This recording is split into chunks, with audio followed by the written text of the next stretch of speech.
Sir, आज से लगभग 100 वर्ष पहले महाराष्ट्र की एक जगह पे 17 लोगों ने मिलकर एक संगठन का निर्माण किया, जिसे आज हम संघ के नाम से जानते हैं।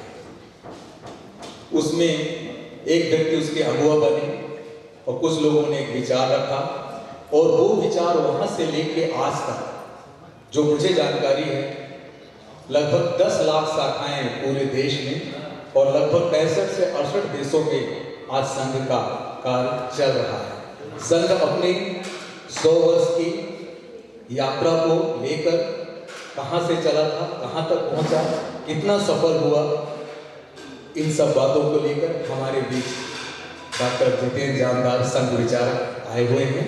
आपकी तालियों की सहमति के साथ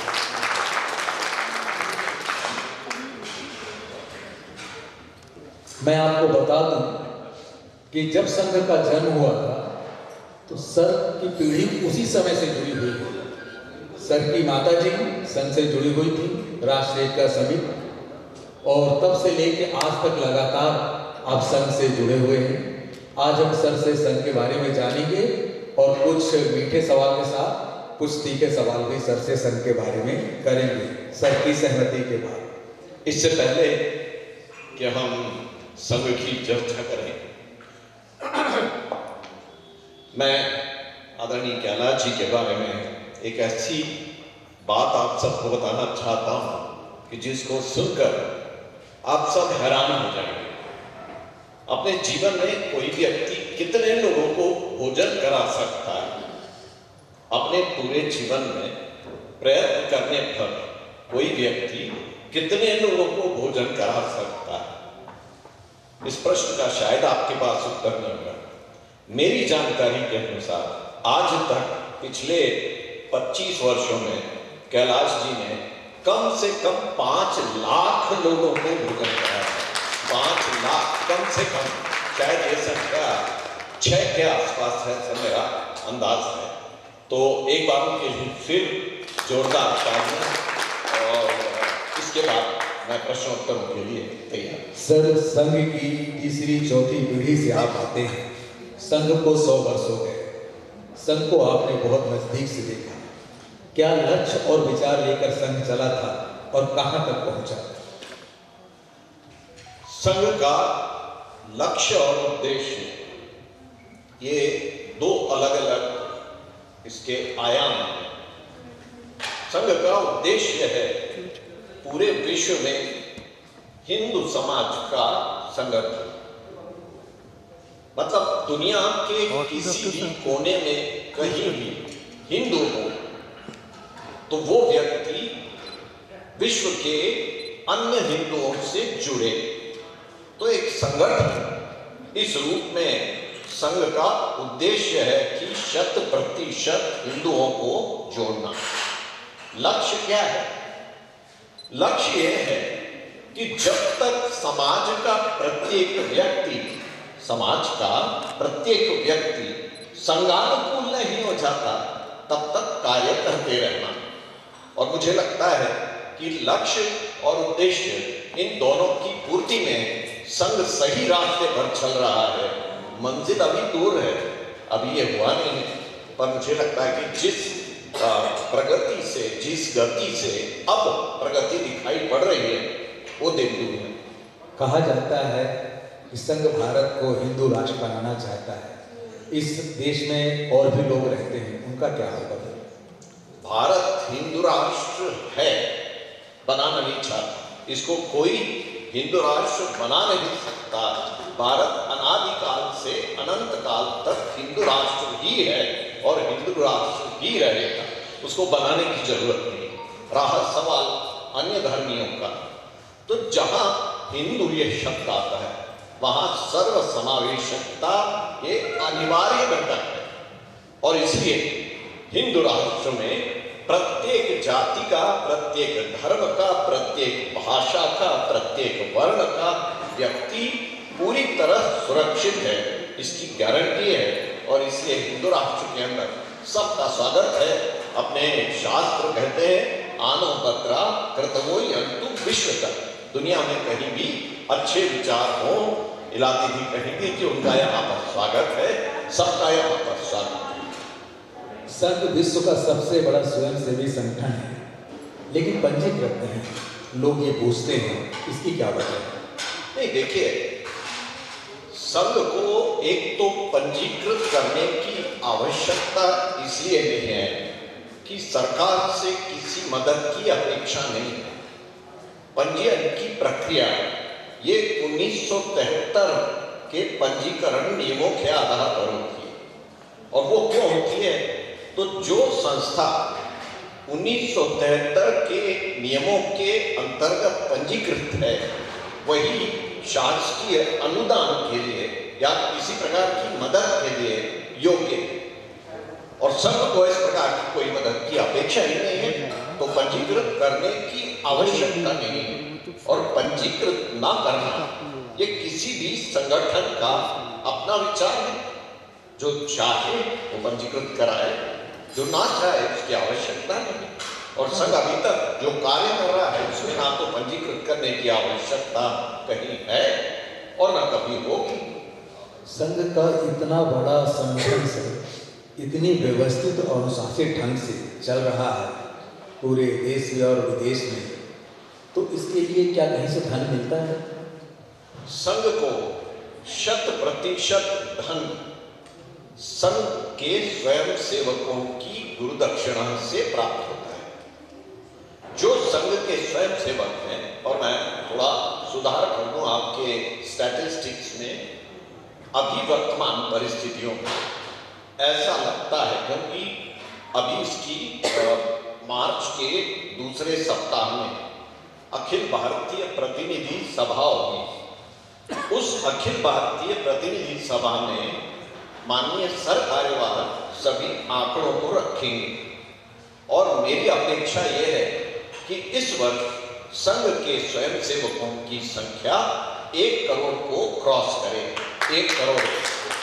अभी लगभग पिछले वर्ष की जो संख्या थी वो लगभग 70 लाख थी और लगभग 80,000 स्थानों पर शाखाएं चलती हैं।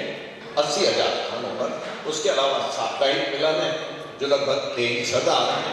उसके अलावा मासिक मिलन है जो लगभग 10,000 है। ऐसा सब मिलाकर 1 लाख के ऊपर ऐसे स्थान हैं जहां संघ की गतिविधियां चल रही हैं। और उसके अंतर्गत लगभग मेरा अंदाज है कि 1 करोड़ संख्या इस वर्ष हमें मिलेगी। पर पूजनीय हेडगेवार जी ने इस बात को बड़ी स्पष्टता के साथ कहा कि ग्रामीण क्षेत्र में 1% और शहरी क्षेत्र में 3%। जब तक पूरे स्वयंसेवक नहीं होते तब तक संघ जो परिवर्तन समाज में चाहता है वो पूरी तरह नहीं कर पाएगा। आंशिक रूप से सफलता जरूर मिलेगी, पर पूरा परिवर्तन संघ नहीं कर पाएगा। और अगर उस कैलकुलेशन के हिसाब से हम चलें तो आज जबलपुर की जनसंख्या शहर की लगभग 15 लाख है और उसका अगर 3% निकालें तो 45,000 स्वयंसेवक होना चाहिए। मेरे अंदाज से अभी हम 45,000 तक पहुंचने में 10 साल लग गया। सर, कहा जाता है संघ कुछ नहीं करेगा और स्वयंसेवक कुछ नहीं छोड़ेगा। ये विरोधाभास क्या है? नहीं, इसमें कोई विरोधाभास नहीं है। परम पूजनीय डॉक्टर जी यानी डॉक्टर केशव बलिराम हेडगेवार, इन्होंने जब संघ की स्थापना की तो वे विशुद्ध राजनैतिक व्यक्तित्व थे। स्वयं कांग्रेस के बड़े सक्रिय कार्यकर्ता थे। कांग्रेस के जो स्वतंत्रता के आंदोलनों में 2 बार, एक बार 1 वर्ष और एक बार 10 महीने कारावास की शिक्षा उन्होंने भोगी और कांग्रेस के एक बहुत सक्रिय पदाधिकारी के रूप में नागपुर और विदर्भ में बहुत प्रसिद्ध थे। परंतु जिस समय उन्होंने संघ की स्थापना की उस समय में उन्होंने बिल्कुल जिसको अंग्रेजी में कहते हैं पैराडाइम शिफ्ट, उन्होंने अपने विचारों में, अपने स्वभाव में, अपने आचरण में एक पैराडाइम शिफ्ट लाया और उसके साथ उन्होंने ये कह दिया कि राष्ट्रीय स्वयंसेवक संघ का केवल एक कार्य है, वो है चरित्र निर्माण। प्रत्येक व्यक्ति के चरित्र को निर्माण करने के लिए 1 घंटे की शाखा उसके माध्यम से उस व्यक्ति के चरित्र का निर्माण, और चरित्र के निर्माण होने के बाद फिर उस व्यक्ति की रुचि, उसके स्वभाव और उसके जो उसके परिवार का वातावरण है, इन सारी चीजों को मिलाकर उसको जो क्षेत्र रुचिकर लगता है, उस क्षेत्र में वो समाज जीवन में प्रवेश कर सकता है। और प्रत्येक व्यक्ति करता है। हम देखते हैं आज 40 संगठन हैं जो संघ के विचारों से अनुप्राणित हैं, जिनको पहले अनुषंगिक कहा करते थे, अब उनको विविध क्षेत्र कहते हैं। तो संघ के विविध क्षेत्र 40 क्षेत्र हैं। अभी तक भाजपा के 2 प्रधानमंत्री हुए, माननीय अटल बिहारी वाजपेयी जी और नरेंद्र मोदी जी। ये दोनों फुल टाइमर प्रचारक रहे हैं और ज्यादातर राज्यों के मुख्यमंत्री भी संघ के फैक्ट्री से ही आते हैं। कहीं ऐसा तो नहीं संघ अप्रत्यक्ष रूप में सत्ता सुख चाह रहा है? बिल्कुल नहीं। संघ को अगर सत्ता सुख चाहिए होता तो कब का ले लिया होता, क्योंकि संघ में वो ताकत शुरू से, मतलब परम पूजनीय श्री गुरु जी जो द्वितीय सरसंघ चालक थे, जब उनके उद्बोधन हुआ करते थे, ये मैं 1945 से 48 की बात कर रहा हूं, तो 5-5 लाख लोग उपस्थित रहा करते थे। 5 लाख लोग लाहौर की सभा में, ये रिकॉर्डेड है कि लाहौर की सभा में जो मैदान था उसमें लगभग 1 लाख लोग थे और 3 से 4 लाख लोग आजू बाजू में घूम रहे थे, क्योंकि मैदान में प्रवेश के लिए जगह नहीं थी। ये स्वतंत्रता के पहले की स्थिति थी। तो जिस व्यक्ति को सुनने के लिए इतने लोग एकत्रित हो, उसको सत्ता का आविष् करने में कितना समय लगता, परंतु संघ का सोचा समझा निर्णय था कि राजनीति से और सत्ता से दूर रखना। और मैं और आदरणीय कैलाश जी, हम लोग, मैं तो लगभग 25 साल से लगातार संपर्क में और लगातार दायित्व में रहा हूं। कैलाश जी 35 साल से। कहीं भी ऐसा नहीं देखने मिलता कि संघ रिमोट कंट्रोल से राजनीति को चलाता है, कहीं भी नहीं। स्वयं सेवक संघ के नाते एक शिकायत सुनने को मिलती है, अपेक्षित परिवर्तन नहीं हुआ। मसलन सरकारी कारोबार का जो सिस्टम है, घुसपैठिए का सिस्टम है, गाय का सिस्टम है, इसके बारे में क्या कहना है आपका? देखिए, संघ का जो आपने इसके पहले वाला जो प्रश्न आपने पूछा कि संघ कुछ नहीं करेगा, अब कुछ नहीं करेगा मतलब संघ केवल शाखा चल रहेगा। तो संघ का कार्य एक संस्था के रूप में यदि हम देखें तो केवल चरित्र निर्माण, माध्यम, शाखा, और इसलिए संघ के जितने पूर्णकालिक पदाधिकारी जिनको हम प्रचारक कहते हैं, इनका कार्य रहता है कि सुनियोजित तरीके से चरित्र निर्माण पर ध्यान देना।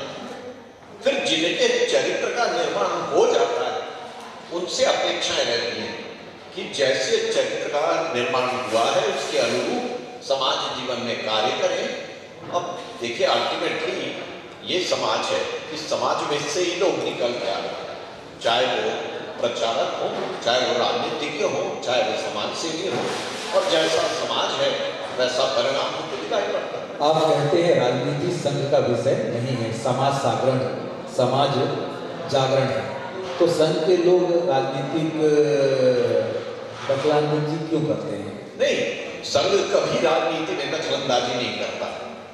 इस बात को मैं बहुत स्पष्ट रूप से बताना चाहता हूं, क्योंकि भारतीय जनता पार्टी और भारतीय जनसंघ ये संघ के विविध क्षेत्र हैं, उनके बीच में, और संघ के मूल संस्थागत अगर स्वरूप में देखें तो एक जो स्वरूप है वो इस प्रकार का है कि संघ एक मात्र संस्था है या पितृ संस्था है, और जैसे एक बेटा समस्या होने पर अपने पिता के पास परामर्श के लिए जाता है, वैसे आज राजनीतिक क्षेत्र के बंधु मित्र अपने बड़े भाई की हैसियत से और संघ के प्रचारकों के पास, संघ के अधिकारियों के पास अपनी अपेक्षाएं लेकर, अपनी समस्याओं को लेकर जाते हैं और यथासंभव उनका निराकरण संघ के अधिकारी करते हैं। बस इतना ही संघ का राजनीति से संबंध है। इंदिरा आवास अब PM आवास हो गया, निर्मल ग्राम स्वच्छ भारत हो गया, मनरेगा राम जी हो गया। परिवर्तन क्या हुआ? पुरानी शराब, नई बोतल? नहीं, इसको सिद्धांत के रूप में देखिए। संघ कभी भी व्यक्ति पूजक नहीं रहा। परम पूजनीय डॉक्टर जी, परम पूजनीय गुरु जी, इनको छोड़कर तीसरे सत्संग चालक बाबा साहेब देवरस का फोटो आपको किसी कार्यक्रम में नहीं मिलेगा। पूजनीय डॉक्टर जी का संघ के ऊपर और पूजनीय गुरु जी का राष्ट्र के ऊपर ऐसा ऋण है जो उतारा नहीं जा सकता। इसलिए केवल इन दोनों को स्मरण करते हैं। बाकी कहीं भी किसी भी व्यक्ति को स्मरण करना, ये व्यक्ति निष्ठता है। और ये व्यक्ति निष्ठता हमको कहीं भी भारत में देखने की इच्छा नहीं है। और मुझे बताइए कि ऐसे ऐसी संस्थाओं को, अब टिप्पणी तो नहीं करना चाहिए, पर पूर्व प्रधानमंत्रियों के नाम है जिनको उससे कोई लेना देना नहीं, तो उसको हटाने में कोई संघ में महिलाएं क्यों नहीं है? संघ में आधी आबादी महिलाएं क्यों नहीं है? नहीं, देखिए बड़ा स्पष्ट है कि राष्ट्रीय स्वयंसेवक संघ ये पुरुषों का संगठन है। इसके पैरेलल राष्ट्र सेविका समिति ये महिलाओं का संगठन है। आपकी माता जी जुड़ी नहीं, माता जी समिति की कभी पदाधिकारी नहीं थी, पर समिति के हर कार्यक्रम में जाती थी। मेरी पत्नी भी संघ की मतलब राष्ट्र सेविका समिति की पदाधिकारी नहीं है, पर हर कार्यक्रम में जाती है। और जिस प्रकार स्वयंसेवक संघ में केवल पुरुषों को सदस्यता होती है एक प्रकार से, उसी प्रकार राष्ट्र सेविका समिति में केवल मातृशक्ति को प्रवेश है। अब अगर कोई जाकर के वहां ये पूछे कि राष्ट्र सेविका समिति में आप पुरुषों को क्यों नहीं लेते, तो ये तो बड़ा विचित्र प्रश्न होगा। पर एक बात और है, अभी रिसेंट डेज में संघ के अंदर एक महिला समन्वय नाम का एक अलग आयाम प्रारंभ हुआ है।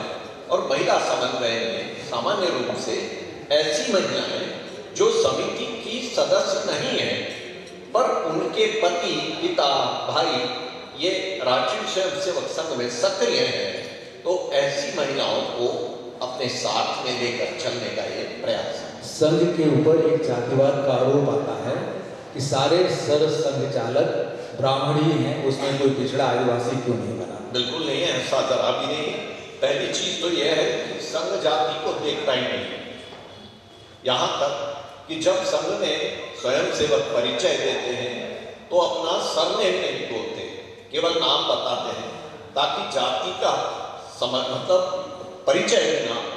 और 1932 में परम पूजनीय डॉक्टर जी ने एक स्पष्ट उद्घोषणा की थी कि जातिवाद से संघ ऊपर उठ गया है और अब संघ में जातिवाद का कोई स्थान नहीं, पर संघ में निश्चित रूप से योग्यता को स्थान है। और मेरा पूरा विश्वास है कि आने वाले समय में सभी प्रकार के जो हम परंपरागत जाति समझते हैं, ऐसे लोगों में से हर वर्ग के लोग आएंगे और हर पद पर रहेंगे। आखिरी प्रश्न सर, कहते हैं 100 वर्ष में कोई अच्छी इमारत भी धीरे धीरे जर्जर होने लगती है। संघ के बारे में कहा जाता है जैसे जैसे संघ बूढ़ा हो रहा है वैसे वैसे जवान हो रहा है। कौन सा वैचारिक च्यवनप्राश आप खिलाते हैं? यहाँ उपस्थित जितने लोगों ने बृहदीश्वर का मंदिर देखा होगा, मुझे नहीं मालूम कि यहाँ कितने लोगों ने देखा है। तंजौर में बृहदीश्वर का मंदिर कितने लोगों ने देखा है? वह हाथ ऊपर करेंगे अगर आप। हाँ, 2 लोगों ने देखा है कम से कम। वो मंदिर 1000 वर्ष पुराना है, उसके ऊपर एक कहीं भी क्रैक नहीं है, उसमें सीमेंट का प्रयोग नहीं है, मोर्टार का प्रयोग नहीं है, केवल पत्थर का बना हुआ मंदिर है। और जो उसका गुंबज है वो 11 टन का गुंबज है और 250 फुट ऊंचा मंदिर है। तो ये जो संघ है ये बृहदीश्वर का मंदिर है, इसमें 1000 वर्ष तक कोई क्रैक नहीं आने वाला है, ये मेरा पूरा विश्वास, क्योंकि उसकी नींव मजबूत है। आपका कोई आखिरी वक्तव्य हमारे मेहमान के लिए? ये शताब्दी वर्ष है और संघ के शताब्दी वर्ष में प्रत्येक व्यक्ति, और इसको स्पष्ट रूप से माननीय मोहन भागवत जी, जिनको परम पूजनीय सत्संग आचार्य कहते हैं, उनका आह्वान है कि प्रत्येक व्यक्ति जो अंतःकरण से हिंदू है, और उसकी परिभाषा सावरकर जी में भी है, आसिंधु सिंधु पर्यंत यस्य भारत भूमिका पितृभू पुण्यभूश्चैव सवेदरिति स्मृतः यो वै हिंदुरिति स्मृतः। यानी थोड़ा इसमें लोगों को समझना पड़ेगा कि सिंधु नदी से लेकर हिंद महासागर तक इस भूमि को जो पितृभूमि और पुण्य भूमि मानता है, और जो इस भूमि पर महापुरुषों को, यहाँ के वेदों को, पुराणों को पूजनीय मानता है, अपना मानता है, वो हिंदू। ये सब हिंदू हमसे जुड़े और संघ अपने लक्ष्य को शीघ्रातिशीघ्र प्राप्त करे, इस आत्मा की इस इच्छा के साथ मैं आप सबको धन्यवाद देता हूँ। बहुत बहुत धन्यवाद।